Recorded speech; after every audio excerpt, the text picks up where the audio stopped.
મોટી બા નાના એવા હતા ત્યારથી લાલજી મહારાજની પૂજા કરતા. ત્યારે એમના બાપુ એભલ ખાચરે કીધું કે આમ નાનપણથી શું લઈ બેઠા છો? મારા ઘેરે ઠાકોર દ્વારો હોય નહીં, માટે આ લાલજી કોકને આપી દો. ત્યારે મોટીબાએ કીધું કે બાપુ, આ મૂર્તિ મૂક્યા જેવી નથી. એભલ બાપુએ કીધું કે એમ હોય તો મને કંઈક પરચો આપે તો સાચું, નહીતર હું બંને બહેનોના માથા કાપી નાખીશ.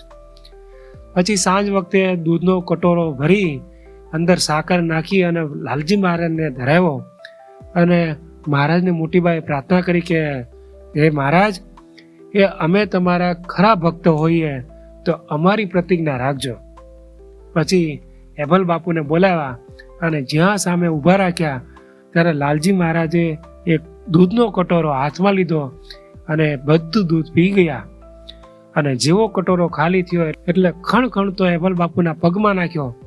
એ વખતે કટોરો વાગ્યો ત્યારે એભલ બાપુને ભાન થઈ કે મારી બંને દીકરીઓ મહાન દેવીઓ છે, માટે આજથી એને મારે કશું કહેવું નહીં અને ભગવાનની સેવા પૂજા કરવા દેવી.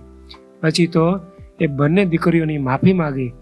ત્યારથી મોટીબા અને લાડુબા લાલજી મહારાજની રોજ પૂજા ખૂબ ભાવથી કરતા. મોટીબાની વાત ઉપરથી આપણે પણ એ વાત સમજીએ કે મોટી ઉંમર થશે પછી આપણે ભજન કરશું એવું નહીં.